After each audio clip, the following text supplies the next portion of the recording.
No sé qué esperan que les diga. No soy el monstruo que creen que soy. Pero, tal vez lo soy. En la historia de los crímenes más impactantes de Estados Unidos, un nombre resuena con particular infamia: Ted Bundy. Un hombre que, tras una fachada de carisma e inteligencia, escondía una oscuridad inimaginable. La oscuridad tiene una forma peculiar de manifestarse. A veces, se esconde en los rincones de una habitación, otras veces se disfraza de la persona que menos sospecharías. Pero cuando la oscuridad es humana, su presencia no solo te acecha, te seduce, te engaña y te arrastra hacia su abismo. Ted Bundy no fue un monstruo en el sentido común de la palabra. No tenía garras ni colmillos, ni un rostro retorcido de odio. Ted Bundy era un hombre común, atractivo y carismático. Era el chico que podía ganarse tu confianza en minutos, el que podía robarte una sonrisa con una palabra amable, el que podía aparecer en tu vida sin que jamás lo hubieras notado. Y fue exactamente eso lo que lo convirtió en el depredador más peligroso de su tiempo. Ted no te atacaba desde las sombras. No. Ted Bundy sabía que el terror más profundo es el que nace desde el interior, el que te consume sin que puedas verlo venir. En una época en la que la gente confiaba en los demás, él sabía cómo disfrazar su monstruosidad. Este es el relato de un hombre que tejió su propia leyenda, construyendo un imperio de sufrimiento y desesperación mientras el mundo se reía, le aplaudía y le entregaba su confianza. Este es el relato de Ted Bundy, un hombre cuya atracción no era solo física, sino también mental, psicológica y mortal. Y como toda historia de maldad, esta comienza con una pregunta fundamental: ¿cómo puede un hombre aparentemente normal, con una vida aparentemente perfecta, convertirse en uno de los asesinos en serie más notorios de la historia? ¿Cómo alguien aparentemente normal pudo convertirse en uno de los asesinos en serie más notorios de todos los tiempos? Hoy, exploraremos la vida, los crímenes y la mente perturbada de Ted Bundy. Este video no solo cubrirá su biografía, sino que también profundizará en cada uno de sus crímenes registrados, su perfil psicológico y las fuentes que nos permiten entender su mente retorcida. Prepárate para una narrativa detallada que te mantendrá sumergido en esta historia. La historia de Ted Bundy comienza en un pueblo tranquilo de Vermont a principios de la década de 1940. Aunque sus crímenes más tarde estarían marcados por una violencia extrema, su infancia no presagiaba la oscuridad que más tarde envolvería su vida. Sin embargo, al profundizar en su historia, se puede ver cómo su pasado y sus experiencias ayudaron a formar la figura que llegó a ser conocido como uno de los asesinos en serie más infames de la historia estadounidense. Theodore Robert Bundy nació el 24 de noviembre de 1946 en Burlington, Vermont, hijo de Eleanor Louise Cowley. Jamás se supo quién fue su verdadero padre. En ese entonces, su madre era una joven soltera de apenas 22 años, lo dio a luz en un hogar para madres solteras y tuvo que lidiar con el estigma social de tener un hijo fuera del matrimonio. Es aquí donde se da el primer indicio de la compleja relación que Bundy desarrollaría con su identidad y su familia. En sus primeros años, Ted Bundy fue criado creyendo que sus abuelos eran sus padres y que su madre era su hermana mayor. Durante su niñez, Bundy fue educado a través de relatos que aseguraban que su madre había sido una víctima de un abuso y que su verdadero padre era un hombre que nunca estuvo presente en su vida. Sin embargo, años más tarde, descubriría que el hombre al que Bundy consideraba como su padre adoptivo era en realidad su abuelo, y que su verdadera madre era su supuesta hermana y que su padre era un desconocido. Ted fue un niño inteligente y carismático, su relación con su madre fue problemática. En sus años formativos, su madre y él vivieron en constante movimiento, mudándose a varios lugares de los Estados Unidos. Esto, junto con la falta de una figura paterna consistente, dejó entrar una sensación de aislamiento y confusión sobre su identidad. Durante su adolescencia, la presión interna de su propio abandono y la falta de una figura masculina para referenciarlo jugaron un papel importante en la construcción de su personalidad disfuncional.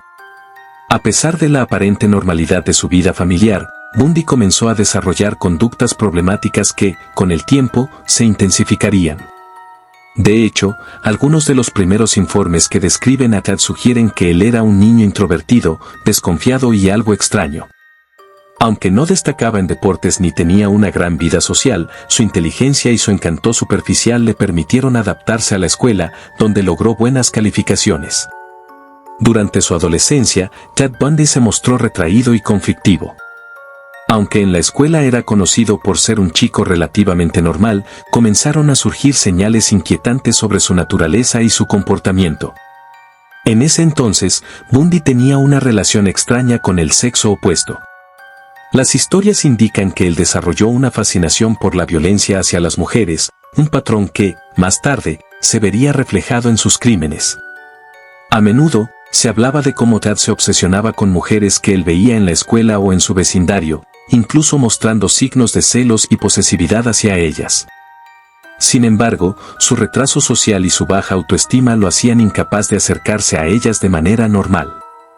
Es más, en sus primeros años de adolescencia, Bundy recurrió a la pornografía para satisfacer sus deseos y, según varios testimonios, su adicción a la pornografía violenta solo empeoró con el tiempo, sentando las bases para su futura violencia sexual. Uno de los puntos más importantes en los primeros años de Bundy fue su desesperada obsesión por las mujeres.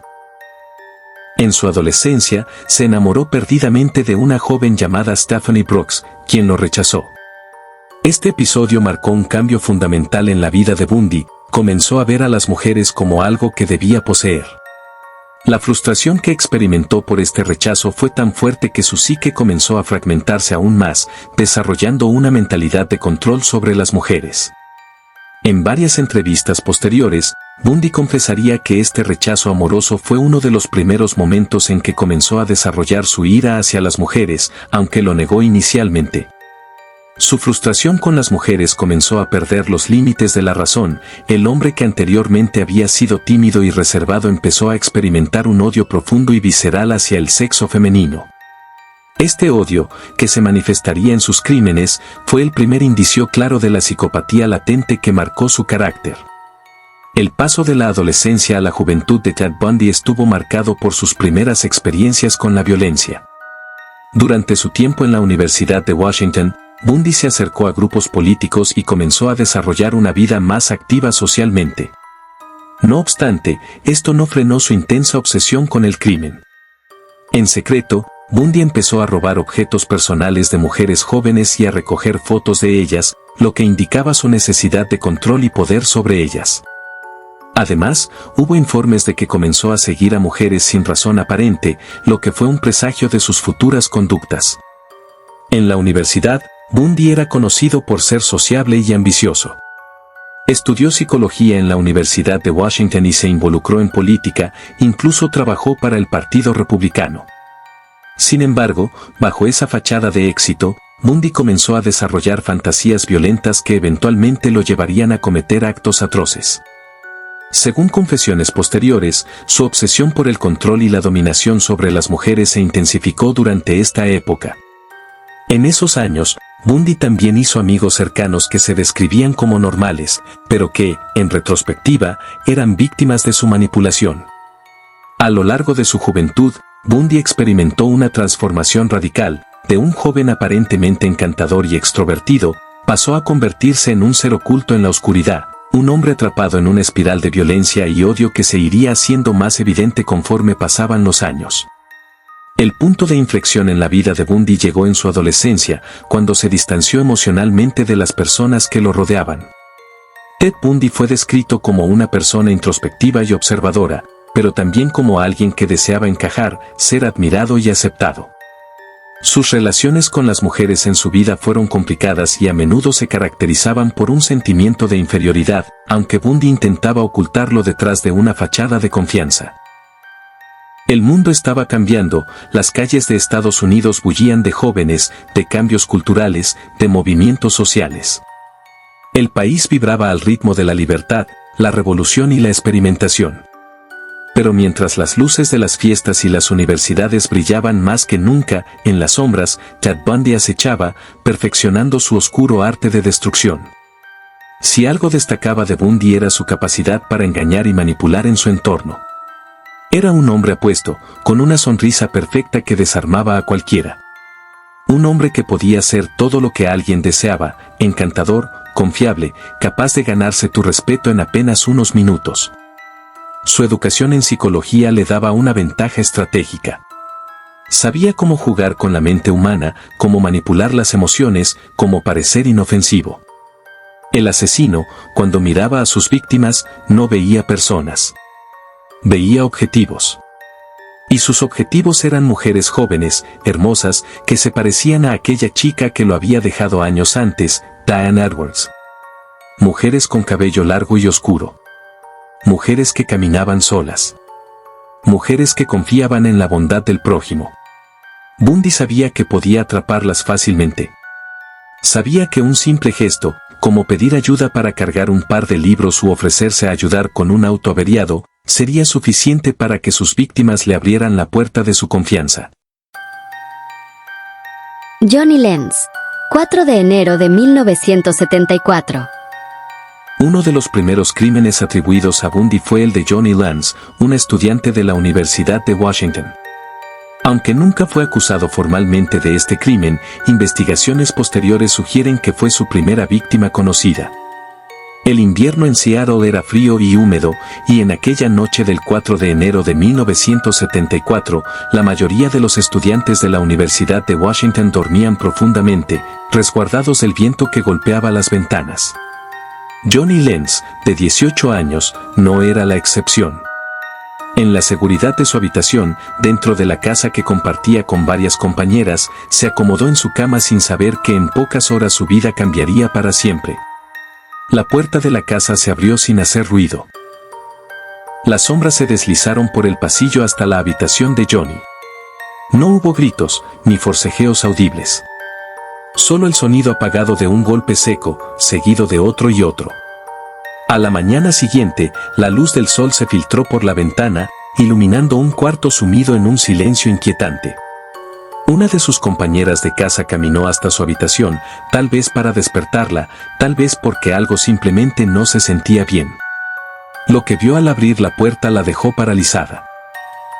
Esa noche, solo quería dormir. Tenía un examen al día siguiente.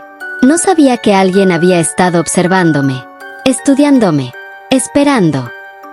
Johnny estaba tendida en su cama, ensangrentada, su rostro casi irreconocible. Su respiración era débil, como si su cuerpo apenas se aferrara a la vida. Alguien, un monstruo escondido tras el rostro de un hombre, la había atacado brutalmente mientras dormía. El hospital se convirtió en su segundo hogar durante semanas. Los médicos luchaban por estabilizarla. Había sufrido una fractura de cráneo, daño cerebral severo y lesiones internas inimaginables. Durante días, quedó atrapada en la bruma de un coma, en el limbo entre la vida y la muerte. Pero Johnny, contra todo pronóstico, despertó. No recordaba nada. Los detectives que investigaban su caso encontraron pocas pistas. No había testigos, no había señales de entrada forzada. Solo una joven que había sido casi destruida y un rastro de sangre que no llevaba a ninguna parte. Fue un crimen sin respuestas, al menos por el momento. Lo que nadie sabía aún era que su atacante no había terminado. Que la misma sombra que irrumpió en su habitación estaba al acecho, observando, eligiendo a su próxima víctima. Y que muy pronto, Seattle comenzaría a temblar ante el nombre de un asesino que todavía era solo un fantasma en la oscuridad. Pero, ¿quién era él? ¿Cómo eligió a Johnny? ¿Y cuántas más seguirían su destino antes de que el mundo descubriera su verdadero rostro? La historia apenas comenzaba. Linda Angeli, 31 de enero de 1974. En enero de 1974, Bundy cometió su primer asesinato confirmado. Linda Angeli, una estudiante universitaria de radiodifusión y deportista dedicada de 21 años. Bundy ingresó a su apartamento, la golpeó hasta dejarla inconsciente, y luego llevó su cuerpo a un lugar remoto donde finalmente la asesinó. Su caso fue inicialmente tratado como una desaparición sin más, pero con el paso de los días, las piezas comenzaron a encajar. Bundy había estado en los alrededores de la universidad, y su modus operandi comenzó a tomar forma. Durante los siguientes meses, desaparecieron otras jóvenes, Donna Manson, Susan Rancourt, Brenda Ball. Todas compartían características similares, cabello largo y castaño, dividido en la mitad. Bundy estaba desarrollando un patrón escalofriante. El ataque a Johnny Lenz pasó casi desapercibido fuera del círculo cercano de la Universidad de Washington. Los periódicos apenas mencionaron el caso, catalogándolo como una agresión brutal, pero sin mayor contexto. La policía, sin pistas claras, lo trató como un incidente aislado. Pero no lo era. Apenas un mes después, el 31 de enero de 1974, la ciudad despertó con la noticia de una desaparición inquietante. Linda Angeli, una joven de 21 años, estudiante de psicología y locutora de radio en la universidad, había desaparecido sin dejar rastro. Su cama estaba deshecha, su ropa ensangrentada doblada con cuidado, pero ella se había desvanecido. Los paralelismos eran aterradores. Alguien estaba cazando mujeres jóvenes, entrando en sus hogares en plena noche, llevándolas sin que nadie escuchara un solo sonido. Nadie sabía quién era. Nadie lo había visto. Y lo peor de todo, aún no sabían de lo que era capaz. Mientras Seattle seguía con su rutina, creyéndose segura, la sombra acechaba. Se movía entre la multitud, observando. No escogía a sus víctimas al azar. Las estudiaba. Se aseguraba de que fueran perfectas. Johnny Lenz, sin saberlo, había sido la primera. La advertencia silenciosa de un mal que apenas estaba despertando. Y para las mujeres de Seattle, la pesadilla solo estaba comenzando. Era un depredador meticuloso. Estudiaba a sus víctimas. Sabía cómo acercarse, cómo ganar su confianza, o cómo entrar en sus hogares sin ser detectado. Donna Gail Manson, 12 de marzo de 1974, Olympia, Washington. Era la noche del 12 de marzo de 1974 en Olympia, Washington. Donna Manson, una joven de 19 años, estudiante en The Evergreen State College, se preparaba para asistir a un concierto de jazz en el campus. Era una chica alegre, creativa y llena de vida, con un futuro prometedor por delante.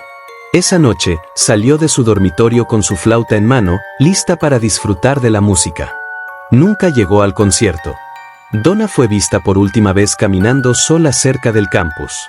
Era una noche fría, y las calles estaban relativamente desiertas. Ted Bundy, que ya había comenzado su macabra carrera criminal, merodeaba por la zona. Bundy era un depredador experto en identificar a sus víctimas, mujeres jóvenes, atractivas, con el cabello largo y peinado con raya al medio, características que Donna cumplía a la perfección. En el caso de Donna Manson, es probable que Bundy la abordara con alguna excusa convincente, como cargar algo en su coche o le ofreció un raite al concierto. Donna, confiada y amable, pudo haber aceptado sin sospechar las intenciones oscuras de aquel hombre aparentemente inofensivo. Una vez dentro del coche, Bundy habría revelado su verdadera naturaleza. Donna, atrapada y aterrorizada, no tuvo escapatoria. Bundy la habría golpeado para someterla, dejándola inconsciente o demasiado débil para resistirse. Luego, la llevó a un lugar remoto, posiblemente un bosque o una zona aislada, donde cometió el crimen. Aunque nunca se encontró el cuerpo de Donna Manson, los crímenes posteriores de Bundy nos dan una idea de lo que pudo haber ocurrido. Bundy era conocido por desmembrar a sus víctimas y conservar partes de sus cuerpos como trofeos. También se sabe que regresaba a los lugares donde dejaba los restos para interactuar con los cadáveres, un comportamiento que refleja su profunda psicopatía. La desaparición de Donna conmocionó a la comunidad de Olympia. Su familia y amigos organizaron búsquedas, distribuyeron volantes y suplicaron por cualquier información que pudiera llevar a su paradero. Sin embargo, no hubo pistas sólidas. Bundy, como era su costumbre, había cubierto sus huellas con meticulosidad.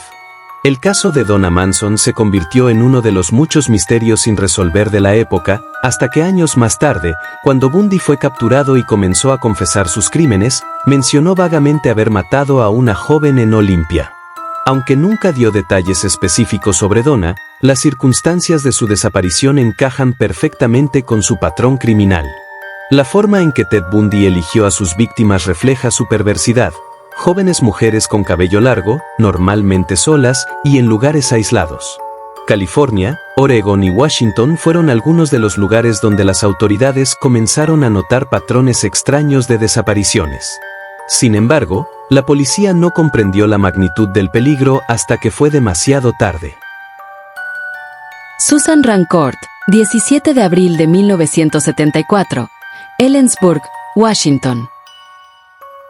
La noche del 17 de abril de 1974, Susan Rancourt caminaba sola por el campus de Central Washington State College, en la ciudad de Ellensburg, Washington.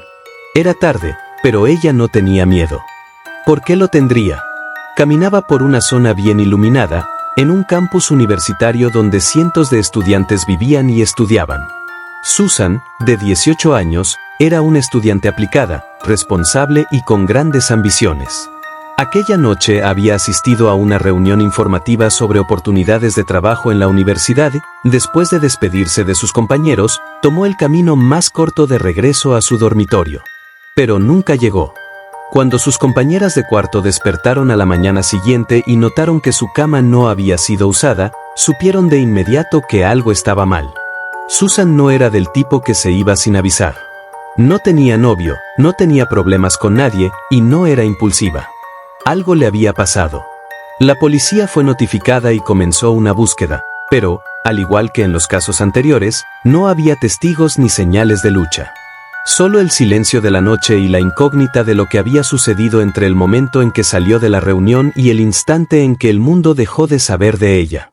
Sin embargo, esta vez hubo una pista. Días después de la desaparición, 2 estudiantes se acercaron a la policía con un relato escalofriante. Ambas recordaban haber sido abordadas esa misma noche por un hombre que caminaba con dificultad, con el brazo enyesado y una expresión de frustración en el rostro. Les había pedido ayuda para cargar unos libros hasta su auto, un Volkswagen Escarabajo color marrón. Las chicas recordaban que el hombre era atractivo, bien vestido y educado, pero había algo extraño en él. Algo que no podían describir con palabras, pero que hizo que ambas rechazaran su petición y se alejaran con rapidez. Ahora, con Susan desaparecida, se preguntaban, ¿habría dicho que sí? Si lo había hecho, entonces ya era demasiado tarde. Los días pasaron, luego las semanas, y Susan Rancourt nunca fue encontrada. Pero el testimonio de aquellas 2 chicas empezaba a dar forma a un misterio más grande. Los detectives empezaban a notar algo perturbador. Las víctimas eran demasiado parecidas. Mujeres jóvenes. Estudiantes universitarias. Cabello largo, castaño, con raya en medio. Desaparecían en la noche, solas. Pero había algo más. Por primera vez, tenían una descripción. Las jóvenes que lograron escapar recordaban a un hombre atractivo, con el brazo enyesado, que pedía ayuda para cargar libros hasta su auto. El Volkswagen marrón. El nombre Ted. Era poco, pero era algo. La policía comenzó a investigar, pero la falta de pruebas concretas los dejaba estancados. No había cuerpo, no había escena del crimen. Solo desapariciones inexplicables. Y mientras ellos intentaban encajar las piezas, en la mente del asesino solo había una cosa clara: no pensaba detenerse. Algo comenzó a cambiar en la mente de Bundy. Los primeros asesinatos le habían mostrado la fragilidad del ser humano, la vulnerabilidad de las mujeres. Se sentía invencible. Las emociones que experimentaba, la adrenalina que recorría su cuerpo cuando lograba escapar, lo fortalecían. Como un escultor que va perfeccionando su obra, Bundy comenzó a pulir su método. En lugar de dejar rastros, comenzó a secuestrar a sus víctimas en lugares más aislados, donde no había testigos. Sus ataques eran cada vez más violentos, más fríos, más calculados. Y en lugar de dejar atrás cuerpos, comenzó a ocultarlos. Roberta Kathleen Parks, mayo de 1974, Oregón. El 14 de mayo de 1974, en Corvallis, Oregón, mientras las flores de primavera comenzaban a pintar los jardines de la Universidad Estatal de Oregón, Roberta Kathleen Parks, de 22 años, caminaba bajo la tenue luz de las farolas. Era una estudiante de enfermería, conocida por su sonrisa cálida y su vocación de cuidar a los demás. Esa noche, después de una larga jornada en la biblioteca, decidió regresar a su dormitorio. Llevaba consigo libros de anatomía y una carta de su prometido, un joven marín destinado en California. Planeaban casarse en verano. Roberta, de cabello castaño oscuro y mirada serena, Encajaba en el perfil que Ted Bundy buscaba. Él merodeaba cerca del campus, observando. No usaba cabestrillo ni muletas esa vez. En su lugar, se valió de una estrategia más sutil, la ilusión de normalidad. Bundy apareció como un estudiante más, con una chaqueta de lana y modales educados. Testigos lo describieron cerca del estacionamiento, apoyado contra su Volkswagen escarabajo marrón. Roberta era compasiva por naturaleza. Bundy, astuto, lo sabía. Al verla cargar sus libros, se acercó con una pregunta calculada. ¿Podrías ayudarme a encontrar el edificio de ciencias? Mi hermana está enferma y necesito un mapa para llegar al hospital. Su voz era calmada, casi vulnerable. Roberta, siempre dispuesta, asintió. Mientras desplegaba un plano imaginario, Bundy señaló su coche. Tengo uno aquí, ¿te importa?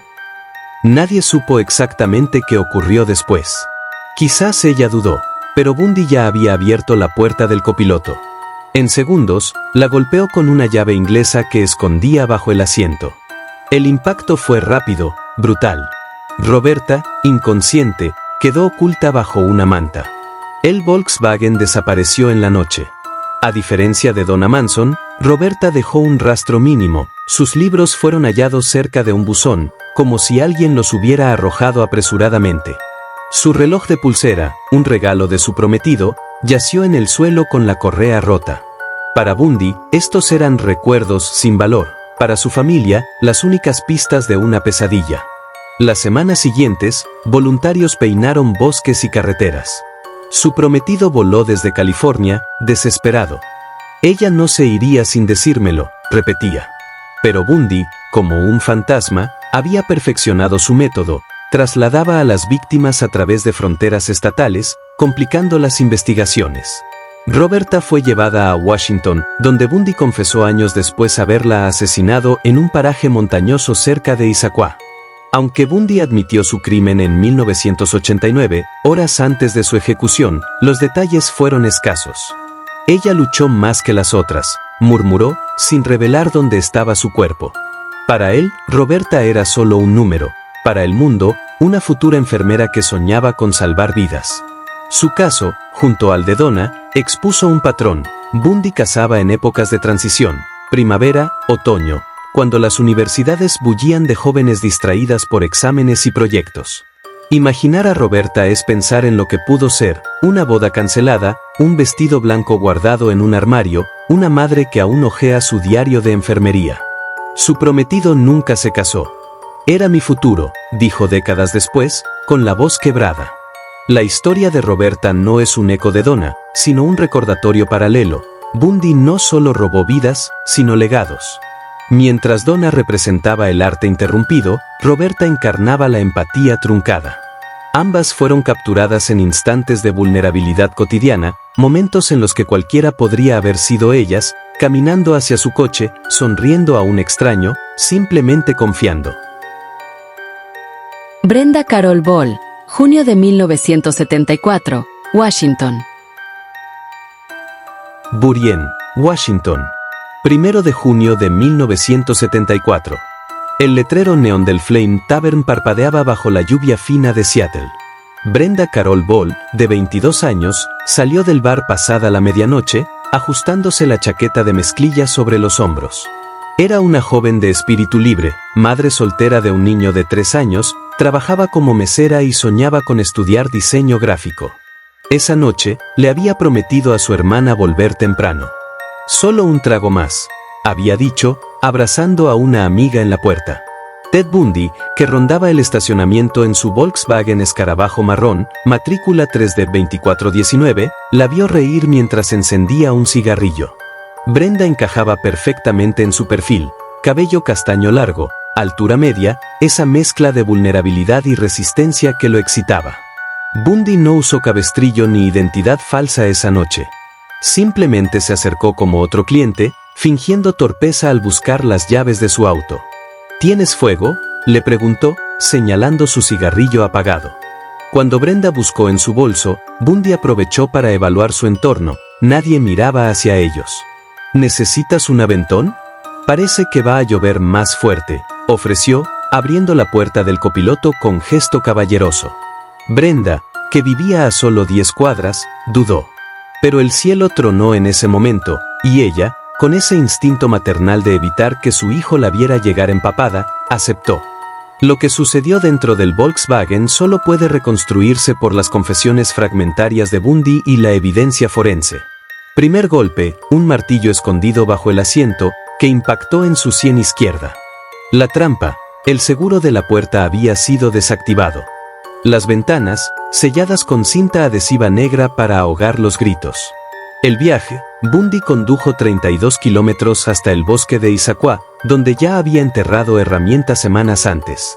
Brenda fue una de las pocas víctimas que Bundy mantuvo con vida más de 24 horas. En sus confesiones a los fiscales de Florida en 1980, describió cómo la llevó a una cabaña abandonada cerca del lago San Mamís. Quería que entendiera quién era, que no era un monstruo, solo alguien más listo que ella. Le ofreció agua contaminada con benzodiazepinas, le vendó los ojos con su propio pañuelo, y pasó horas hablando de filosofía y política mientras ella, semiconsciente, balbuceaba el nombre de su hijo. El cuerpo de Brenda nunca fue encontrado completo. En septiembre de 1974, un cazador descubrió su cráneo en Taylor Mountain, el mismo sitio donde aparecerían los restos de Janice Ott y Denise Naslund. La antropóloga forense identificó fracturas compatibles con el martillo de Bundy, y algo más. Un hilo azul incrustado en el hueso parietal. Coincidía con la chaqueta que Brenda llevaba esa noche, según la descripción de su hermana. Bundy, al ser confrontado en 1985, sonrió, ella tenía buen gusto para la ropa. Hoy, cerca del Flame Tavern, un banco pintado de azul lleva una placa. Brenda Ball, 1952 a 1974, que tu risa siga en el viento. Cada 1 de junio, motociclistas, Brenda amaba las Harley, dejan flores silvestres y juguetes para niños. Bundy creyó que al esparcir sus restos, borraría su existencia. Pero no contó con la terquedad del amor. Su hijo, ahora adulto, dirige un refugio para madres solteras. Ella me enseñó que el coraje no es no tener miedo, dice. Es seguir adelante aunque lo tengas. Georgian Hawkins, 11 de junio de 1974 en Seattle, Washington. El campus de la Universidad de Washington respiraba el silencio pegajoso del verano recién estrenado. Georgian Hawkins, de 18 años, estudiante de primer año de psicología, caminaba sola por el sendero iluminado entre la casa de su novio y su dormitorio en la residencia MC Mahan. Llevaba un vestido floreado, sandalias blancas y un libro de texto bajo el brazo. Su risa, una carcajada contagiosa que sus amigos describían como el sonido de las hojas al chocar, aún resonaba en los oídos de su novio, quien la había visto partir minutos antes. Ted Bundy, estacionado a 200 metros en su Volkswagen escarabajo marrón, matrícula 3D2419, la misma del crimen de Brenda Ball, observó cada uno de sus pasos. Georgian encarnaba su tipo ideal, 1.65 metros, cabello castaño claro partido al medio, figura delgada. Pero había algo más. Llevaba un reloj de pulsera de plata que brilló bajo las farolas cuando revisó la hora. Un detalle que Bundy anotaría mentalmente para su colección macabra. En esta ocasión empleó una táctica sutil, el encanto del desconocido inofensivo. Se acercó desde las sombras, carraspeando para no asustarla. Disculpa, ¿sabes dónde está el edificio de sociología? Es mi primer día aquí. Mintió, mostrando una sonrisa que un testigo describiría después como demasiado blanca, como de dentista. Georgian, criada en el pueblo de Tumwere donde se saludaba a los extraños, señaló hacia el norte. Queda pasado la biblioteca, ¿pero a esta hora? ¿Podrías mostrarme? Solo será un minuto, interrumpió Bundy, abriendo la puerta del copiloto con un gesto teatral. Lo que sucedió después se reconstruyó por forenses y las propias confesiones de Bundy. El golpe, un picahielo escondido en el panel de la puerta, que impactó en su sien derecha. La trampa, el seguro modificado que impedía abrir la puerta desde dentro. El trofeo, el reloj de plata, arrancado de su muñeca con tal fuerza que dejó una marca en forma de media luna. A las 3 de la mañana, un guardia de seguridad encontró el libro de Georgian, Introducción a la Psicología de Hilgard, tirado cerca del estacionamiento 22. Entre sus páginas, una mancha de sangre tipo AB, la misma de Georgian, y, lo más revelador, una fibra azul oscura que coincidiría años después con la tapicería del Volkswagen de Bundy. Pero el hallazgo clave llegó al amanecer. Bajo un arbusto cercano, el arete de perla que Georgian siempre llevaba. La perla estaba astillada, como si alguien la hubiera pisado al forcejear. Bundy condujo 45 minutos hasta el área de Issaquah, un lugar que ya conocía demasiado bien. Allí, según su confesión de 1989, le dejé ver las estrellas un rato, le hablé de mi infancia. Luego usé el mismo picahielo para terminar el trabajo. Su cuerpo nunca fue hallado completo, pero en febrero de 1975, un leñador encontró una mandíbula humana con un empaste dental que coincidía con los registros de Georgian. El sitio, Taylor Mountain, el mismo vertedero secreto donde Bundy arrojó a Brenda Ball, Janice Ott y Dennis Naslund. Las pistas que ignoraron. El Volkswagen marrón fue reportado 3 veces cerca del campus esa semana, pero nadie vinculó los informes. Un profesor recordaría años después a un estudiante llamado Ted merodeando por las residencias femeninas. En el maletero del escarabajo, la policía encontró en 1975 un mapa con un círculo en tinta roja alrededor del dormitorio MC Mahon. El reloj de Georgian, encontrado en 1985 entre las pertenencias de Bundy en Florida, marcaba las 2:38 de la mañana cuando fue confiscado. Su minutero seguía avanzando, alimentado por una pila que duró 11 años. Hoy, ese reloj se exhibe en el Museo de Historia de Seattle, junto a una foto de Georgian riendo. La placa dice, el tiempo no cura todas las heridas, pero tampoco borra el amor. Mientras en Taylor Mountain el viento mueve los pinos, los estudiantes de psicología aún dejan flores donde estuvo su libro. Porque como escribió Georgian en su diario semanas antes de morir, la luz más débil sigue siendo luz. Y contra la oscuridad de Bundy, eso basta. Janice Anot. Julio de 1974. Washington. Janice era la mayor de 3 hermanas, una joven de sonrisa franca y espíritu inquieto que soñaba con cambiar el mundo. Estudió trabajo social en la Universidad de Washington, donde sus profesores la recordaban como la estudiante que siempre llevaba manzanas para compartir. El 14 de julio de 1974 en el lago San Mamés State Park, el sol del mediodía convertía el lago San Mamés en un espejo de mercurio.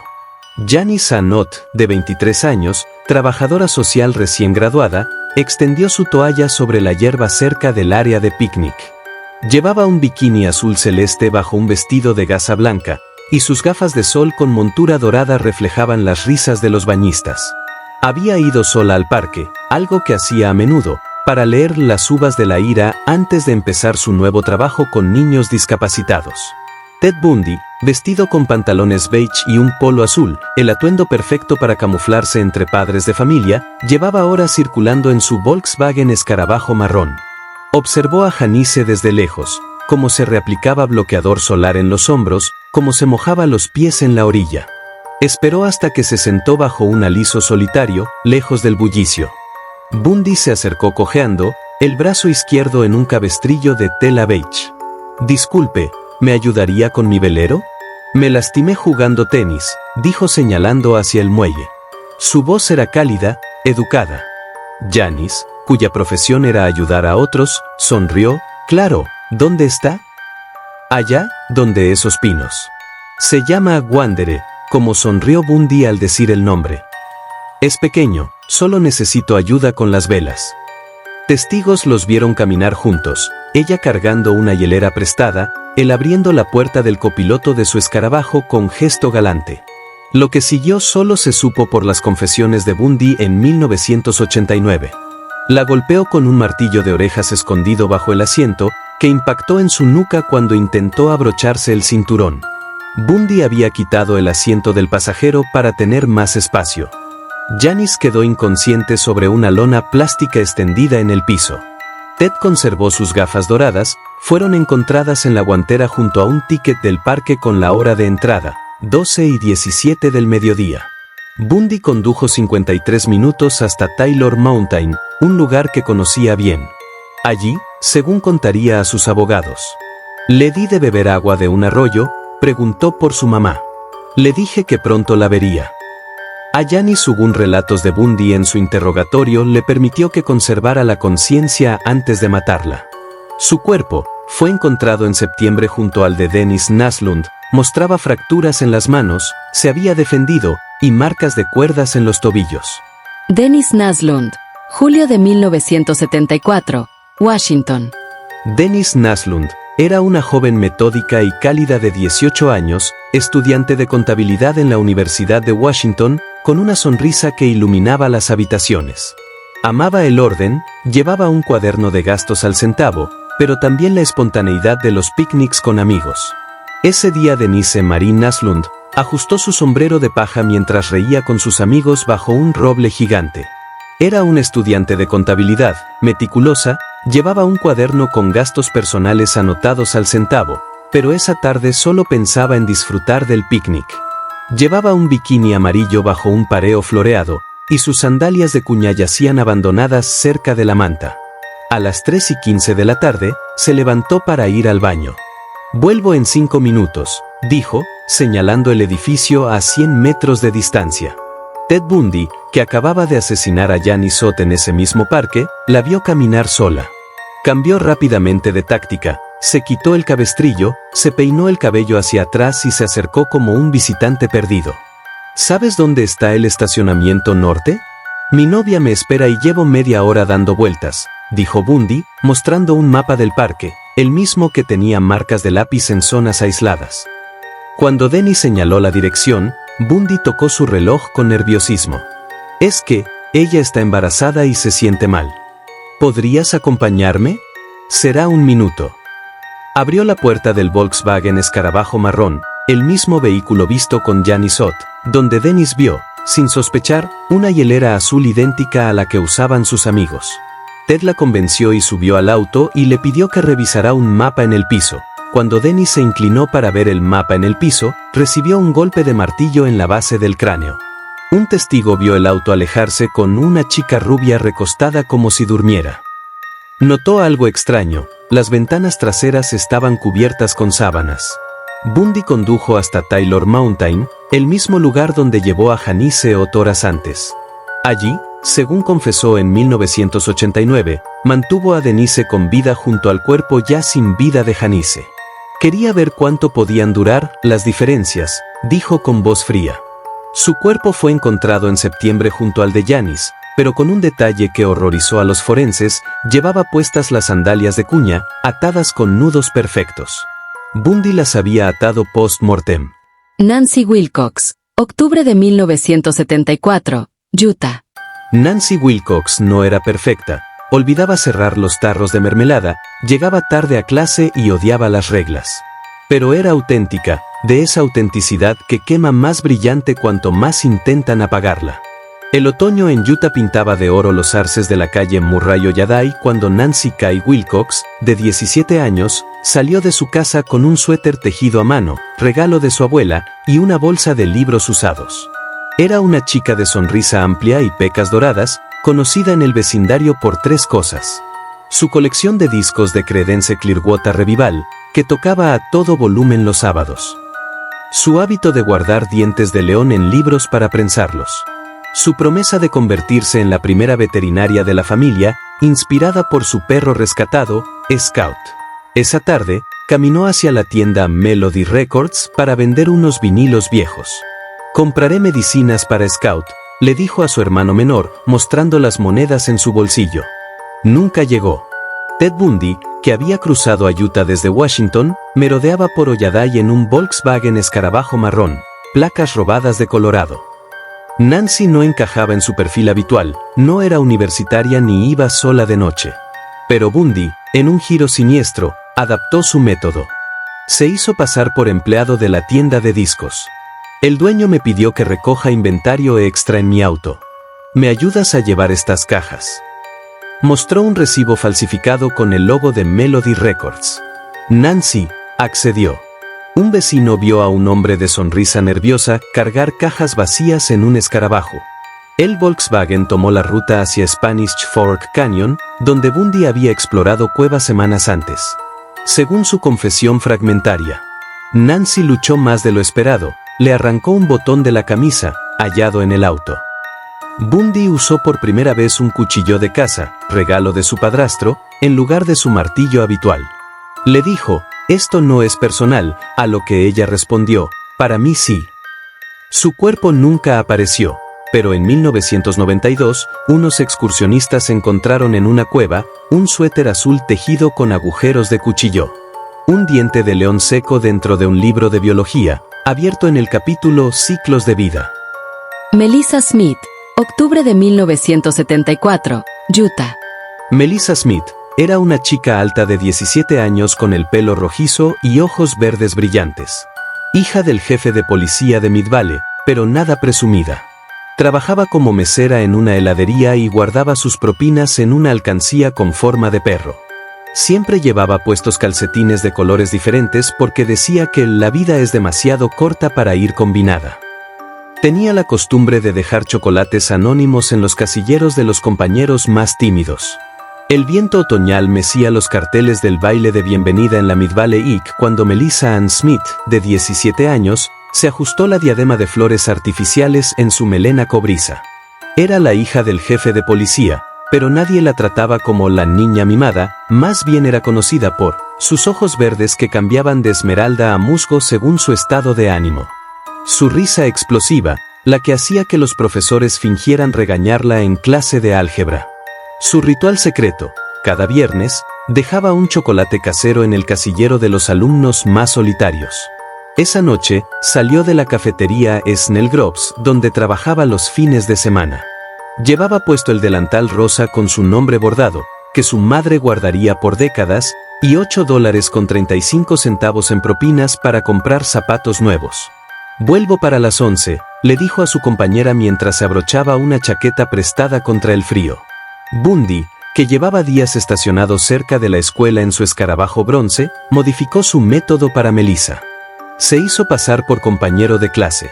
Melissa, el grupo de teatro necesita ayuda con el decorado. Te pagarán $15.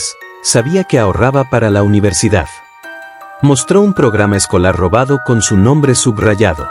Un testigo los vio caminar hacia el estacionamiento, ella cargando una caja de utilería, la cual estaba vacía, él abriendo la puerta del auto con guantes de cuero. Bundy condujo hasta el cañón American Fork, un lugar que conocía de sus excursiones estudiantiles. Según restos forenses y sus propias confesiones, Melissa le habló de su padre durante el trayecto, es policía, vendrá por mí. Bundy usó por primera vez una llave inglesa, herramienta que robó de un taller cercano. Antes de morir, ella le arrancó un mechón de pelo que quedó atrapado en su anillo de graduación. Su cuerpo fue encontrado 10 días después junto a un arroyo, con 3 detalles que perseguirían al jefe Smith, su diadema intacta, ahora manchada de óxido. Un chocolate derretido en su bolsillo, para el chico tímido de su clase de química. Marcas de dientes en su hombro izquierdo, Bundy confesaría, quise ver si sabía dulce como su risa. Bundy pensó que una hija de policía sería su trofeo definitivo. No entendió que al matarla, la convirtió en algo imborrable. Laura Aimee, octubre de 1974, Utah. Laura Aimee era una chispa de vida que convertía las aceras en su escenario personal. Así la recuerdan quienes la conocieron. Laura Ann Aimee, de 17 años, se abotonó su chaqueta de mezclilla sobre el leotardo rosa mientras salía de su clase de ballet. Era una chica menuda, 1.60 metros, con el cabello castaño oscuro siempre recogido en un moño perfecto, excepto por ese rebelde mechón que se le escapaba sobre la frente. Hacía piruetas mientras esperaba el autobús. Coleccionaba pétalos secos en su libro de química.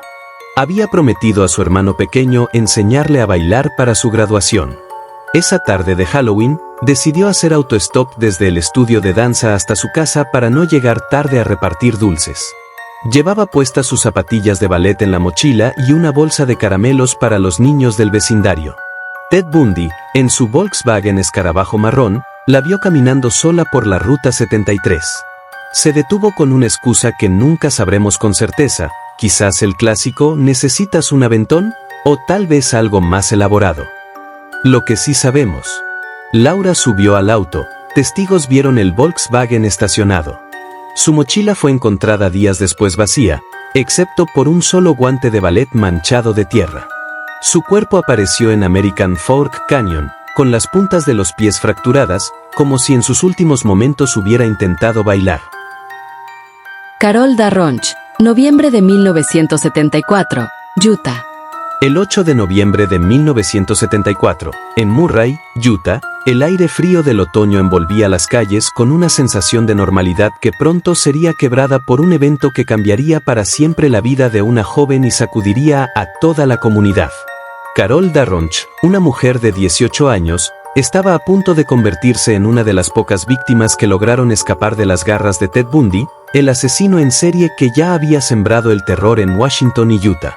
Sin embargo, su historia no es solo un relato de supervivencia, sino también un descenso a la oscuridad de un depredador que operaba en las sombras. Carol Darronch era una joven tranquila y reservada, con una vida sencilla y rutinaria. Aquel día, había ido al Fashion Place Mall, un centro comercial en Murray, para hacer algunas compras y pasar el rato. El mall estaba lleno de gente, y el ambiente era el de cualquier tarde de otoño, familias paseando, adolescentes riendo y el murmullo constante de conversaciones. Carol, sin embargo, no podía imaginar que esa tarde su vida daría un giro aterrador. Mientras caminaba por el centro comercial, un hombre se acercó a ella. Ted Bundy, vestido con un traje formal y portando una identificación falsa que lo identificaba como un oficial de policía, le dijo a Carol que alguien había intentado robar su auto y que necesitaba que lo acompañara a la estación de policía para presentar una denuncia. Bundy, con su apariencia pulcra y su tono de voz calmado, parecía creíble. Carol, aunque inicialmente dudó, finalmente accedió a acompañarlo. Bundy condujo a Carol a su Volkswagen Escarabajo marrón, pero en lugar de llevarla a la estación de policía, se dirigió hacia un área desolada en las afueras de la ciudad. Carol comenzó a sentir que algo no estaba bien. La tensión en el auto era palpable, y el comportamiento de Bundy se volvió cada vez más inquietante.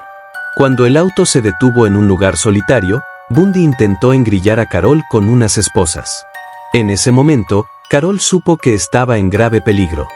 Con un instinto de supervivencia que surgió de lo más profundo de su ser, Carol luchó contra Bundy con todas sus fuerzas. Logró liberarse de las esposas y abrir la puerta del auto, corriendo desesperadamente hacia la carretera. Bundy la persiguió, blandiendo una barra de hierro, pero Carol, impulsada por el miedo y la adrenalina, logró escapar y pedir ayuda a un conductor que pasaba por el lugar. Bundy, al darse cuenta de que su plan había fracasado, huyó rápidamente en su auto. Carol Darronch había sobrevivido, pero la experiencia la dejó profundamente traumatizada. Su testimonio se convirtió en una pieza clave para las autoridades, que finalmente comenzaron a conectar los puntos entre las desapariciones y asesinatos de mujeres jóvenes en Utah y otros estados. Carol fue capaz de identificar a Bundy en una rueda de reconocimiento, lo que llevó a su arresto en agosto de 1975. Aunque Bundy fue inicialmente acusado solo del intento de secuestro de Carol, su captura marcó el inicio del fin de su ola de crímenes. La historia de Carol Darronch es un relato oscuro y envolvente que nos sumerge en la mente de un depredador y en el valor de una joven que logró escapar de sus garras. Sin embargo, más allá de la supervivencia, este caso revela la profundidad de la maldad de Bundy. Carol no solo enfrentó la violencia física, sino también el trauma psicológico de saber que había estado a punto de convertirse en otra víctima de un asesino en serie. Su vida, como la de muchas otras, quedó marcada por el miedo y la desconfianza. Aunque Carol sobrevivió, su historia no es un final feliz, sino un testimonio de la fragilidad de la vida y de la importancia de estar alerta ante las apariencias engañosas. Su valentía no solo salvó su vida, sino que también ayudó a detener a uno de los asesinos más notorios de la historia. Sin embargo, el peso de lo que vivió nunca la abandonó, y su experiencia sigue siendo un recordatorio de las cicatrices que deja la maldad en quienes la enfrentan. Debbie Kent, noviembre de 1974, Utah. El 8 de noviembre de 1974, Beaumont High School, Beautiful, Utah. Debbie Kent, una brillante estudiante de 17 años, desapareció después de asistir a una obra de teatro escolar. Era una joven responsable, miembro del cuadro de honor y voluntaria en programas para niños con discapacidad. Esa noche, sus padres esperaron su regreso a casa, pero Debbie nunca apareció. Lo último que se supo de ella fue que salió del auditorio para hacer una llamada telefónica desde un puesto público en el estacionamiento. Varios testigos vieron a un hombre joven y bien vestido merodeando cerca de un Volkswagen Escarabajo marrón. Minutos después, Debbie había desaparecido. A diferencia de otras víctimas de Bundy, Debbie no fue engañada con la típica farsa del falso policía. Testigos reportaron algo más inquietante. Un hombre, identificado luego como Bundy, se acercó a ella fingiendo ser un conocido. ¿Eres Debbie? Tu hermano me pidió que te lleve. Algunos estudiantes escucharon un grito ahogado seguido del sonido de un auto acelerando. Se encontraron rastros de lucha cerca del puesto telefónico, un arete roto y marcas de neumáticos en la nieve. Bundy, al darse cuenta de que podía haber testigos, cambió su método. En lugar de persuasión, usó fuerza bruta. Debbie fue secuestrada a plena vista. La desaparición de Debbie conmocionó a Utah. Su familia organizó brigadas de búsqueda y la policía rastreó cada pista. Un Volkswagen Escarabajo fue visto cerca de la escuela esa noche, pero las placas no coincidían con ningún vehículo registrado. Bundy usaba autos robados. Un custodio reportó haber visto a un hombre cargando algo pesado hacia un coche, pero no lo asoció con un crimen en ese momento. Mientras tanto, Bundy cometió un error. Esa misma noche, atacó a Carol Darronch, 45 minutos después, en un suburbio cercano. La fuga de Carol llevó a la policía a vincular ambos casos. A diferencia de otras víctimas, Bundy nunca reveló el paradero de Debbie. En sus confesiones finales 1989, admitió su crimen pero se negó a dar detalles. Esa noche fue diferente. No quiero hablar de ella. Algunas teorías sugieren que Debbie luchó con más fuerza que otras víctimas, alterando el ritual de Bundy. Su cuerpo fue ocultado en un lugar que Bundy no quería revelar, posiblemente las montañas Wasatch. Hasta hoy, sus restos nunca han sido encontrados. Karin Eileen Campbell, enero de 1975, Colorado.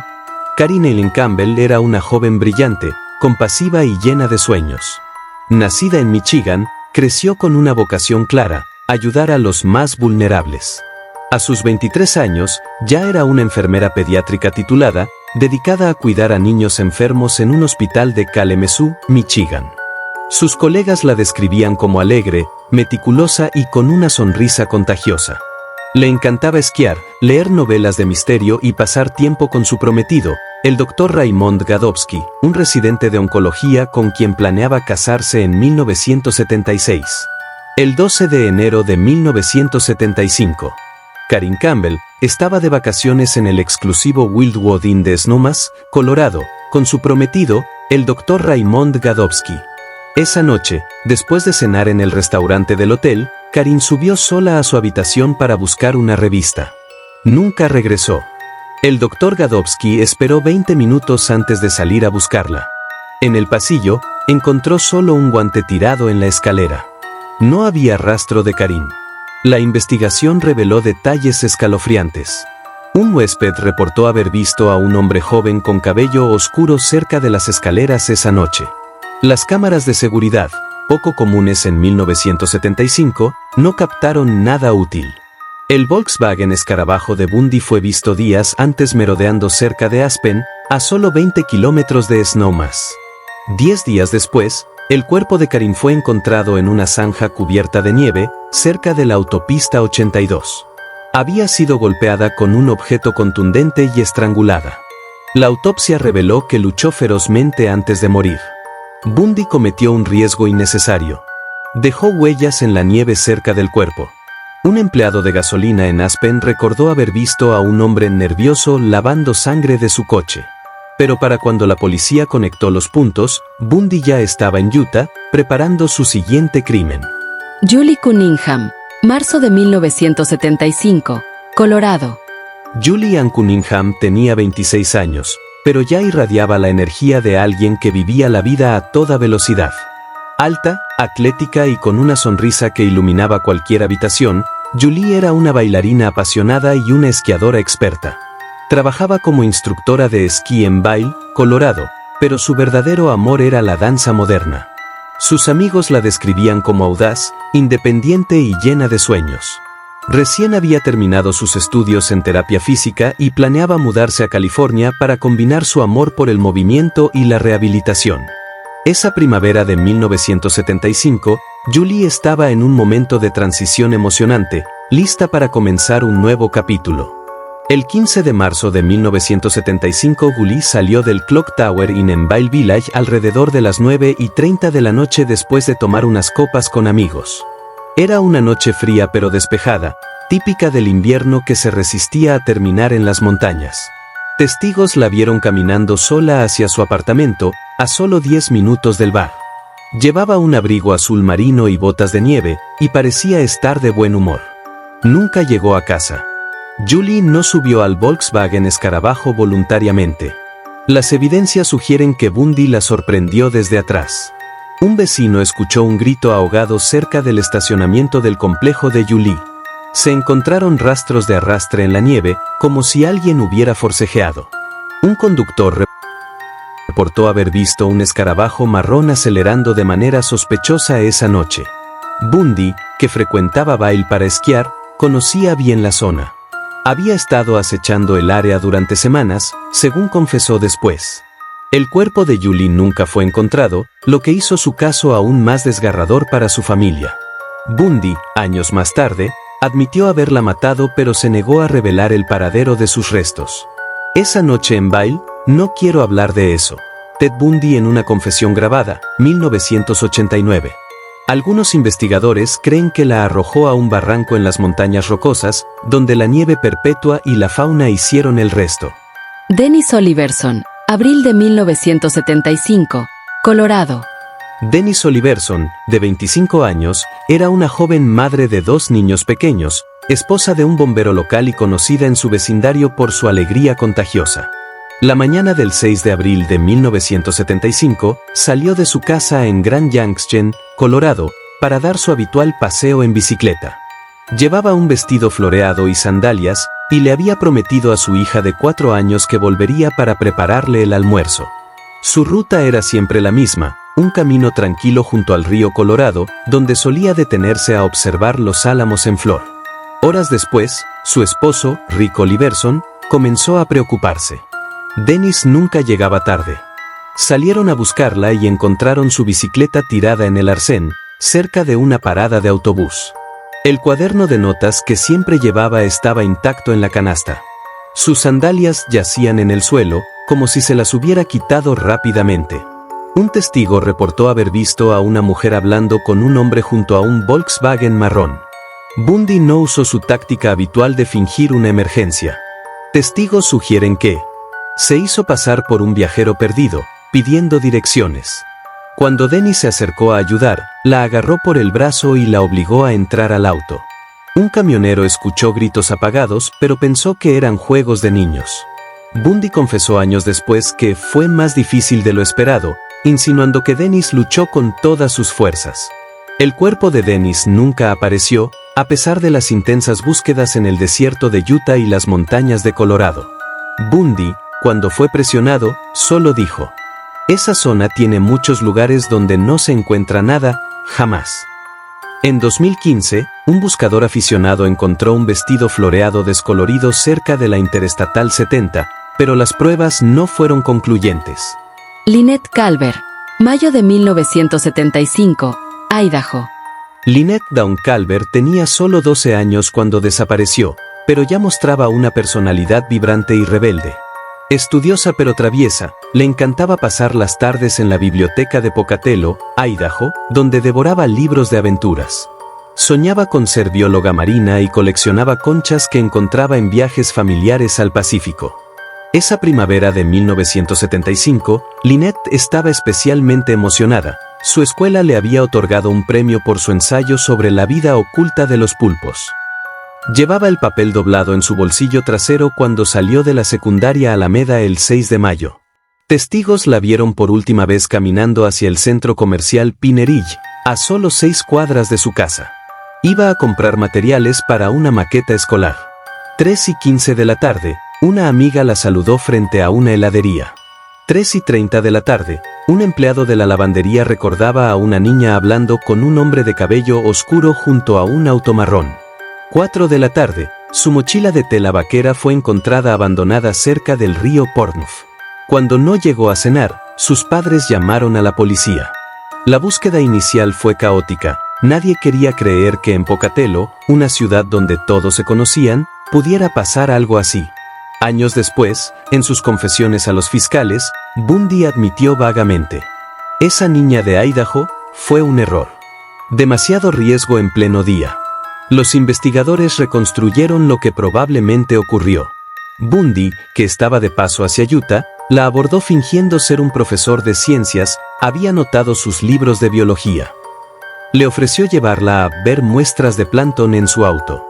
Cuando se dieron cuenta de su desaparición, Bundy ya la había llevado a un área remota del río Snake.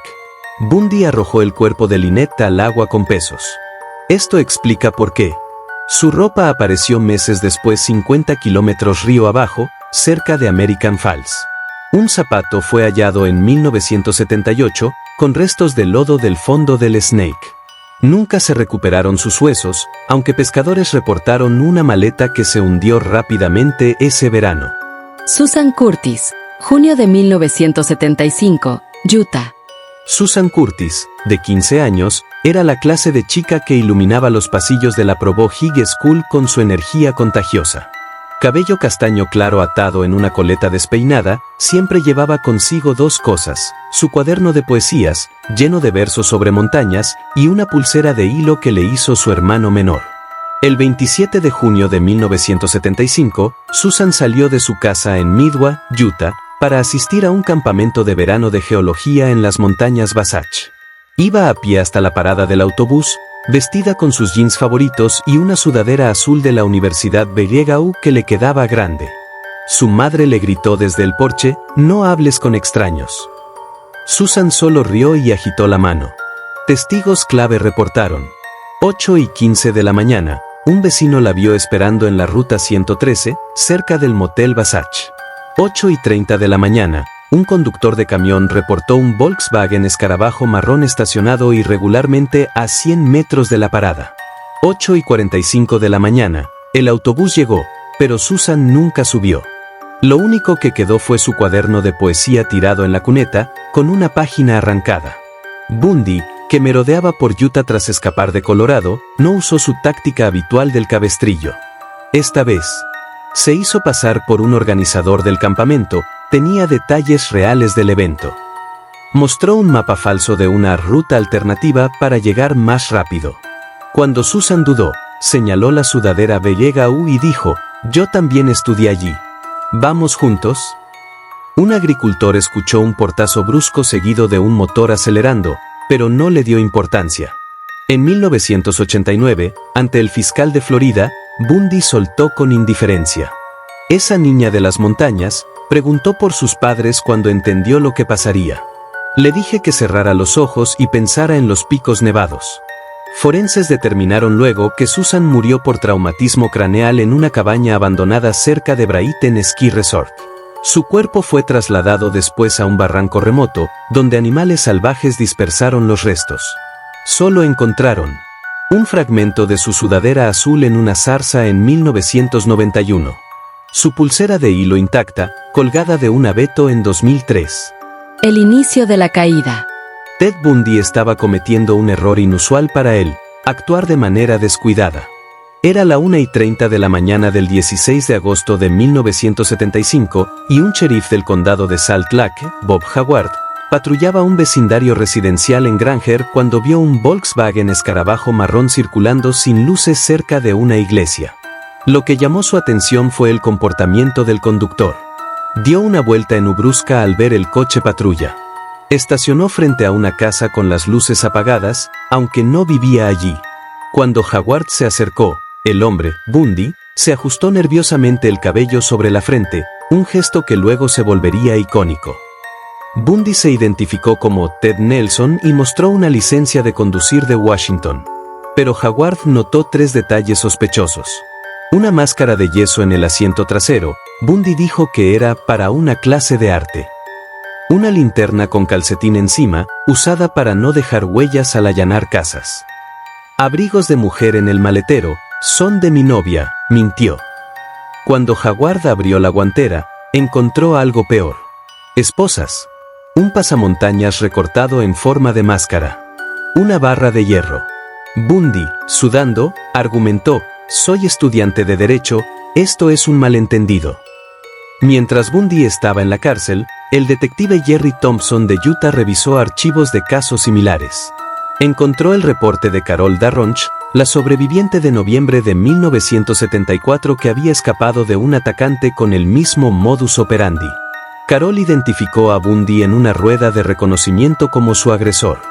Las esposas halladas en su coche coincidían con las marcas en su muñeca. El Volkswagen era idéntico al descrito por ella. En febrero de 1976, Bundy fue juzgado por el intento de secuestro de Carol Darronch. El caso era sólido. Huellas dactilares en el coche lo vinculaban. Testigos lo ubicaron cerca del centro comercial donde abordó a Carol.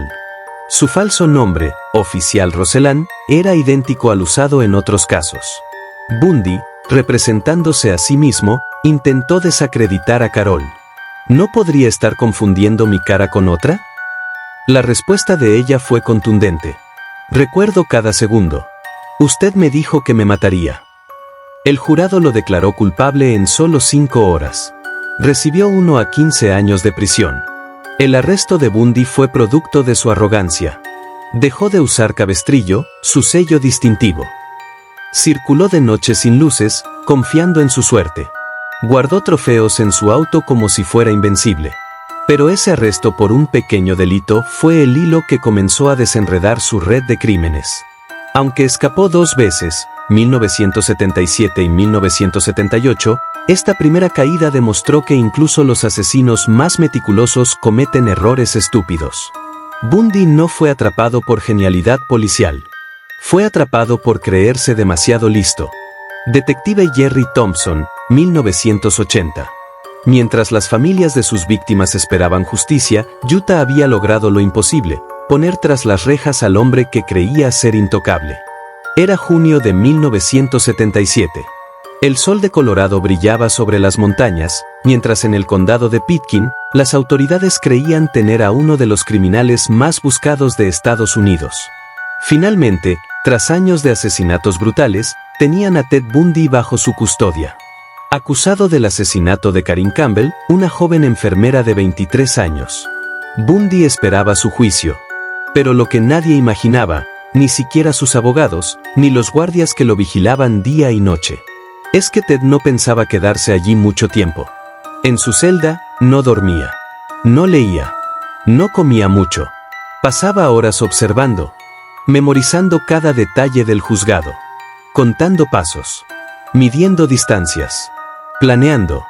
Lo que pocos sabían es que Ted había convencido al juez para representarse a sí mismo en su defensa. Eso le daba acceso a la biblioteca del juzgado. Un lugar sin barrotes, sin esposas, sin vigilancia constante. El 7 de junio, a las 10:30 de la mañana, Ted pidió ir a la biblioteca. Un guardia lo escoltó. Lo dejó solo por unos minutos. Solo unos minutos. Pero fue suficiente. Subió a una estantería, abrió una pequeña ventana y saltó desde el segundo piso. Herido, pero libre. Mientras las autoridades aún pensaban que Bundy estaba dentro, preparando su defensa. Él ya corría por los bosques de Aspen, cubierto de sangre, pero sonriendo. Esta fue solo la primera fuga. Un movimiento calculado. El inicio de algo aún más aterrador. Pero, ¿cómo lo logró? ¿Qué hizo durante sus días en libertad? Y lo más importante, ¿por qué nadie pudo detenerlo a tiempo? La historia apenas comienza. Ted Bundy estaba herido. Su tobillo se torció al saltar desde la ventana del segundo piso. Pero eso no lo detuvo. Corrió hacia el bosque, y durante 6 días, burló a las autoridades. Sin comida, sin abrigo, sin rumbo claro, pero con un objetivo fijo: no volver a una celda. Las fuerzas de seguridad desplegaron un operativo masivo. Perros rastreadores, agentes armados, helicópteros. Todo el estado de Colorado lo buscaba. Pero Bundy parecía invisible. Durante las noches, dormía bajo troncos caídos. Durante el día, se arrastraba entre arbustos.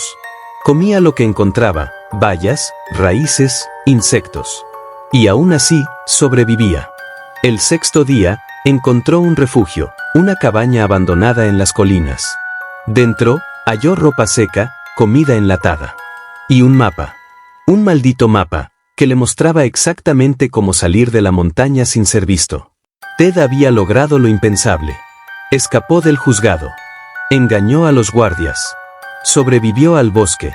Y ahora, tenía una nueva identidad. Se cambió de ropa. Se afeitó. Robó un rifle y una linterna. Y se lanzó nuevamente al camino. Pero no por mucho tiempo. El 13 de junio, a las 11:30 de la noche, un agente estatal detectó un movimiento sospechoso entre los árboles. Apuntó su arma. Ordenó que saliera. Y de las sombras, emergió él. Delgado, sucio, pero con la mirada intacta. Fría. Vacía. Cuando le preguntaron su nombre, Ted sonrió. Y dijo simplemente: John. Había terminado la primera fuga. Pero algo mucho más oscuro apenas estaba por comenzar. Después de su recaptura, Ted Bundy fue trasladado al centro penitenciario de Glenwood Springs, una pequeña prisión del condado de Garfield, en Colorado. Un edificio antiguo, sin sistemas de seguridad modernos. Y lo más importante, sin vigilancia constante. Esta vez, lo encerraron en una celda individual, aislado del resto. Pero no importaba. Bundy no necesitaba aliados. Solo tiempo. Y lo tenía. Con una estricta rutina diaria, las autoridades pensaban que lo tenían completamente controlado. Pero cada minuto en esa celda era parte del nuevo plan. Mientras todos dormían, Bundy se levantaba. Se paraba sobre su litera. Y comenzaba a trabajar en una abertura en el techo de su celda. Sí, Bundy había descubierto que el falso techo de yeso podía ser arrancado con paciencia y una hoja de afeitar oculta en un libro legal. Durante semanas, noche tras noche, quitó pequeños fragmentos. Se abría paso hacia el entretecho, arrastrándose por el sistema de ventilación, midiendo cada rincón. Todo esto, sin que nadie lo notara. Pero eso no fue todo. Bundy también comenzó a bajar de peso intencionalmente. Dejó de comer. Quería reducir su cuerpo hasta caber completamente por el agujero. Estaba afinando su escape, como un cirujano preparando su bisturí. Durante el día, seguía estudiando su defensa legal. Se mostraba tranquilo, colaborador. Hasta hacía bromas con los guardias. Uno incluso llegó a decir: es uno de los prisioneros más simpáticos que hemos tenido. La ironía era brutal. Mientras todos creían que estaba rindiéndose, Ted estaba desapareciendo, poco a poco. De su celda, de su cuerpo, y del control del sistema. Faltaban solo unas semanas para el juicio por asesinato. Un juicio que él sabía, no iba a enfrentar.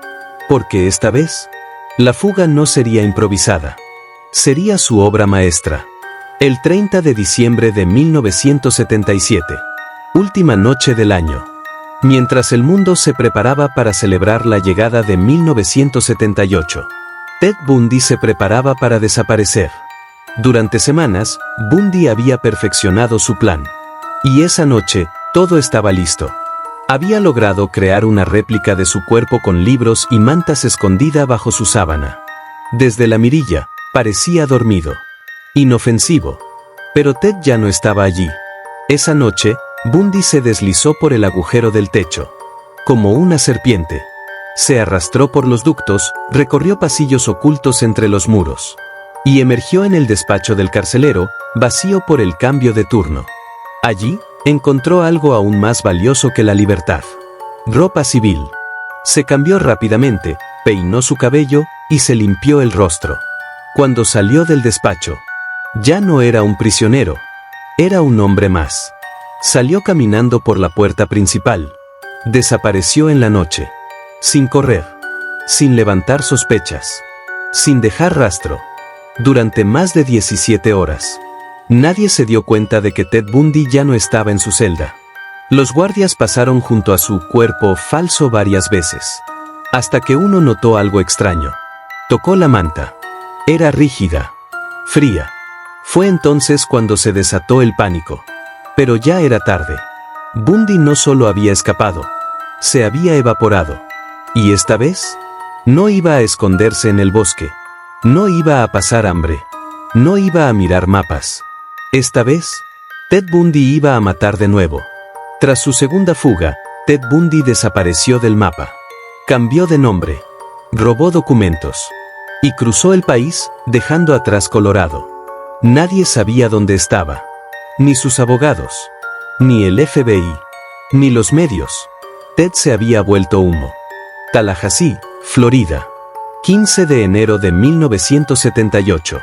3 de la madrugada. La ciudad dormía. Pero en la casa Chi Omega, un antiguo edificio colonial de 2 pisos, la pesadilla estaba a punto de comenzar. Ted Bundy había estado observando el lugar por días. Sabía que vivían decenas de jóvenes. Sabía que los fines de semana, muchas salían a fiestas. Y esa noche, la mayoría dormía. Entró por la puerta trasera. Sin forzarla. Estaba sin seguro. Un error fatal. Tenía en la mano un tronco de roble arrancado de un árbol cercano. Y en la mente, solo oscuridad. Subió las escaleras lentamente. La casa estaba en penumbras. La mayoría de las habitaciones estaban cerradas. Pero la primera, estaba entreabierta. Allí dormía Margaret Bowman, de 21 años. No tuvo tiempo de gritar. Ni de entender. Bundy la golpeó en la cabeza con el tronco, una y otra vez. Luego, la estranguló con una media. Avanzó al siguiente cuarto. Allí estaba Lisa Levy, también de 20 años. El ataque fue aún más brutal. La golpeó, la mordió, la asfixió. Dejó en su cuerpo marcas de dientes tan claras, que luego serían usadas como prueba clave en su juicio. Y no se detuvo. Salió de ese cuarto, cubierto de sangre, y entró al siguiente. La siguiente habitación pertenecía a Karen Chandler. Bundy entró, y sin pensarlo, descargó el tronco en su cabeza. 1, 2, 3 veces. Fractura craneal. Mandíbula destrozada. Pero Karen sobrevivió. En la habitación contigua estaba Kathy Kleine, de 20 años. También fue golpeada. Su mandíbula quedó partida. Sus dientes, rotos. Pero antes de que Bundy pudiera continuar, algo pasó. Un par de faros se colaron por la ventana. Era una compañera regresando a casa. Eso lo detuvo. Bundy se congeló. El ruido. La luz. El peligro de ser visto. Y así, desapareció. No corrió. No gritó. Simplemente se fue. Dejó 4 víctimas, 2 de ellas muertas. Y una escena de horror que marcaría para siempre la memoria del campus. Una de las compañeras de casa, al ver los pasillos manchados, pensó que alguien había tenido una hemorragia nasal. Pero al abrir las puertas de los cuartos, todo cambió. La policía llegó minutos después. El crimen fue tan brutal, que el jefe de policía de Tallahassee dijo: «He trabajado en homicidios por más de 30 años. Nunca vi algo así, y espero no volver a verlo jamás». Bundy dejó huellas, literalmente. Una de sus pisadas, ensangrentada, fue encontrada en una alfombra. Y lo más macabro, una mordida, en la nalga de Lisa Levy, que sería la clave para vincularlo al crimen. Pero Bundy no se detuvo ahí. Minutos después, intentó entrar en otra casa. Atacó a otra joven, Cheryl Thomas, dejándola gravemente herida. Luego, desapareció en la oscuridad. Por primera vez, Ted Bundy mataba por impulso. No planificó. No eligió. Solo destrozó todo a su paso. Y lo más aterrador es que, aún no había terminado. Bundy huyó. Pero ya no había vuelta atrás. Había dejado una firma. Y el mundo ya conocía su rostro. Después de los asesinatos en Chi Omega, Bundy se movía como una sombra por Florida. Robando autos. Durmiendo en moteles de carretera. Pasando desapercibido. Como si nada hubiera pasado. Pero él sabía que su tiempo se agotaba. Los retratos hablados. Las patrullas. Los rostros de las víctimas. Todo empezaba a rodearlo. El 9 de febrero de 1978, Ted Bundy entró a una escuela primaria en Lake City, Florida. Allí vio a una niña de 12 años. Kimberly Leach. Era dulce. Tímida. Buenas notas. Tenía una mochila colorida y una sonrisa que iluminaba el pasillo. Pero ese día, no volvió a casa. Testigos dijeron haber visto a un hombre extraño, con un brazo enyesado, rondando el colegio. Pocas horas después, Kimberly desapareció sin dejar rastro. Bundy la había raptado. Su cuerpo fue hallado 7 semanas después, en una zona boscosa y húmeda, cerca de una choza abandonada. Las condiciones eran tan deplorables, que costó días identificarla. Fue su crimen más cruel, el más injustificable, y el último. 5 días después, el 15 de febrero, en Pensacola, un patrullero notó algo extraño. Un Volkswagen robado, mal estacionado. Adentro, un hombre nervioso, que no sabía qué decir. Trató de correr. Trató de pelear. Pero no era el mismo Bundy. Estaba sucio, demacrado, paranoico. Y entonces, finalmente, volvieron a tenerlo. Ted Bundy había sido capturado. Esta vez, para siempre. Pero lo más aterrador no fue cómo escapó. Fue lo que hizo mientras era libre. Porque en solo 46 días, dejó un rastro de sangre que marcó para siempre la historia del crimen en América. Julio de 1979. Tallahassee, Florida. Las puertas del tribunal se abren. Y los medios del país entero apuntan sus cámaras a un solo rostro. Ted Bundy. Lo que iba a ser un juicio por asesinato, se convirtió en un espectáculo. Bundy no solo era el acusado, también era su propio abogado. Con traje gris, peinado perfecto, sonriendo a las cámaras, como si estuviera en una pasarela, no en un juicio por asesinato. Nadie podía creerlo. El monstruo se defendía a sí mismo. Cruzó interrogatorios, cuestionó testigos, se dirigió al jurado, como si supiera lo que hacía. Pero en realidad, estaba jugando, manipulando, actuando, disfrutando cada segundo. You're a bright young man, Mr. Bundy. If you had made a good lawyer, I would have liked to have you practice in front of me, but you went another way, partner. Le comentó el juez a Ted, después de su condena. La evidencia era demoledora. Testigos lo vieron cerca de Chi Omega. El auto robado. Las mordidas en Lisa Levy, que coincidían perfectamente con su dentadura. Y sin embargo, él seguía sonriendo, como si pudiera convencer al mundo de que él no era el asesino, sino la víctima. El jurado no se dejó engañar. Después de semanas de testimonios, pruebas gráficas y escenas forenses, la decisión fue unánime. Culpable. Asesinato en primer grado. Pena de muerte. Bundy fue condenado a la silla eléctrica por los asesinatos en Chi Omega. Pero esto no fue el final. Solo era la primera sentencia, porque aún faltaba Kimberly Leach. Y un último acto, de manipulación, engaño y locura. Octubre de 1980. El juicio por el asesinato de Kimberly Leach comienza. A Bundy ya lo habían condenado a muerte una vez, pero ahora enfrentaba otro proceso, otro crimen, otra vida destruida. Bundy no estaba interesado en justicia, ni en redención. Estaba interesado en el espectáculo. Durante este juicio, Bundy volvió a representarse a sí mismo.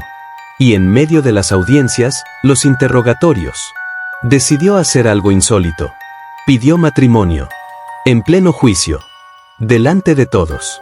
Carol Ann Boone, ¿aceptas casarte conmigo?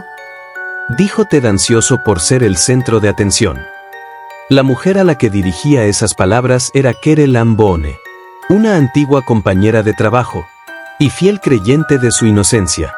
Carol, entre lágrimas, dijo que sí, legalmente, en el estado de Florida. Si una propuesta de matrimonio se realiza en presencia de un juez, y es aceptada, se considera un matrimonio legítimo. Así que Bundy, en el mismo tribunal donde se ventilaban fotos del cadáver de una niña de 12 años, se casó. Era su forma de decir: todavía tengo el control. Sigo siendo el protagonista. No me van a borrar tan fácil. Pero ya nadie reía. Ni los medios, ni el jurado, ni el público. El veredicto llegó.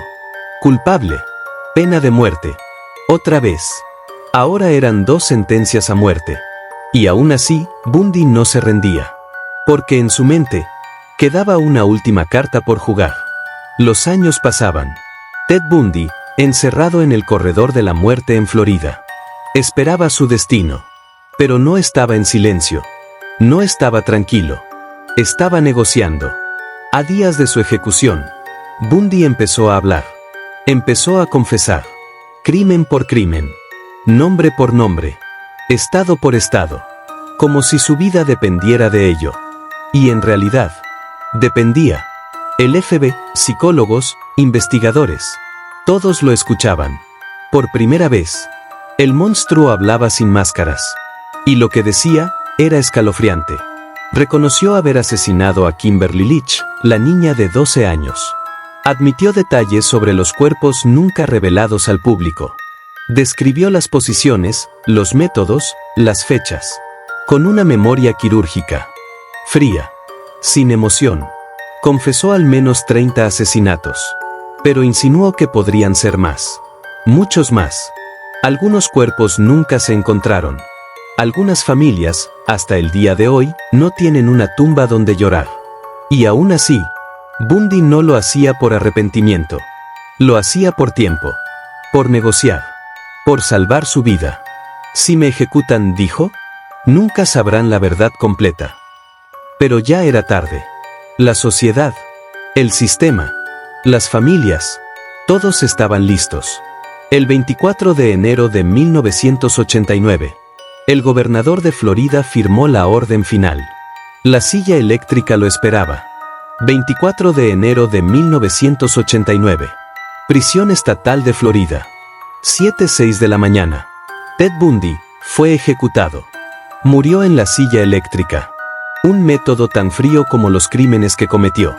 Los testigos dijeron que su rostro estaba pálido, que temblaba, que por primera vez no sonreía. Burn, Bundy, burn. Free, Bundy, free. Afuera, más de 2000 personas celebraban, cantaban, bailaban. Lo trataron como lo que fue, un monstruo al que al fin habían cazado. Bundy murió, pero dejó un legado que aún hiela la sangre. Su historia enseñó a un país entero que el mal no siempre se presenta con cuchillos o miradas siniestras. A veces viste traje, sonríe y te ofrece ayuda con las llaves del auto. Ted Bundy fue más que un asesino. Fue una advertencia. Una herida que aún no cicatriza. Una máscara rota que nos obliga a mirar de cerca y desconfiar, incluso del rostro más encantador. Ted Bundy murió hace décadas, pero su sombra todavía nos acompaña. No porque queramos recordarlo a él, sino porque debemos recordar a ellas. A las que desaparecieron, a las que nunca volvieron, a las que no tuvieron voz. Este documental no es solo sobre un asesino. Es sobre la justicia, sobre los errores del sistema, y sobre cómo el mal puede esconderse en lugares impensados. Recordar no es revivir el horror, es evitar que vuelva a ocurrir. Si esta historia te estremeció tanto como a nosotros, suscríbete a mi canal, donde exploramos los crímenes que marcaron la historia y las mentes que aterran incluso después de la muerte. Déjanos tu comentario. ¿Qué opinas de Bundy? ¿Crees que hubo más víctimas? ¿Puede alguien así nacer o se construye? Comparte este video si crees que estas historias merecen ser contadas con respeto y memoria. Porque en este canal, la oscuridad no se esconde, se expone. Bienvenidos a la sombra del asesino.